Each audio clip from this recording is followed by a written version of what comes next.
I would like to start by congratulating President-elect Trump on his impressive victory this morning. The Prime Minister and the Foreign Secretary met him in September. Did the Foreign Secretary take that opportunity to apologise for making derogatory and scatological references, including, and I quote, "Trump is not only a woman-hating, neo-Nazi sympathising sociopath." Sir Keir Starmer has appointed Tony Blair's former Chief of Staff, Jonathan Powell, as his national security advisor.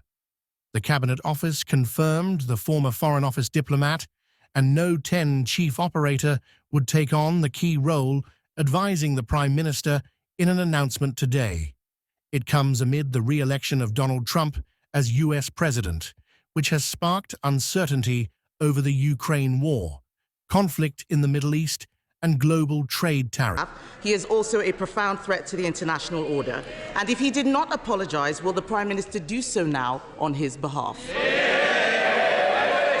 The Foreign Secretary and I did meet President-elect Trump just a few weeks ago for dinner for about a couple of hours, and we discussed a number of issues of global significance. It was a very constructive exercise.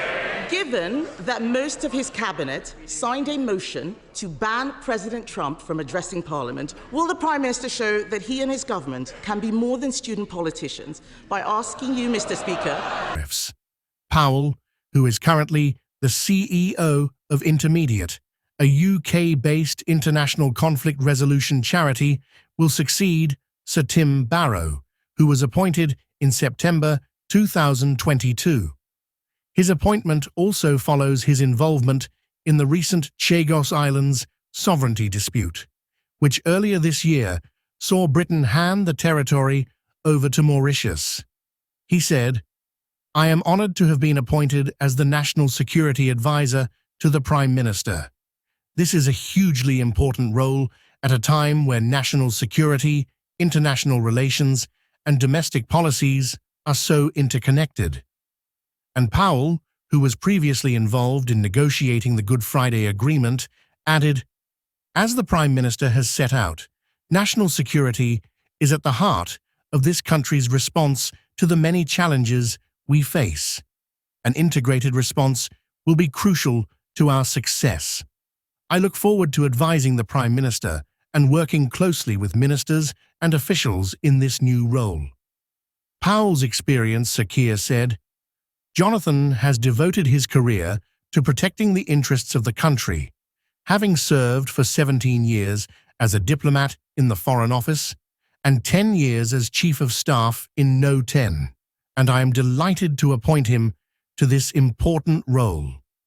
He added, together with his experience helping to negotiate the Belfast Good Friday Agreement and work on some of the world's most complex conflicts, he is uniquely qualified to advise the government on tackling the challenges ahead and engage with counterparts across the globe to protect and advance UK interests.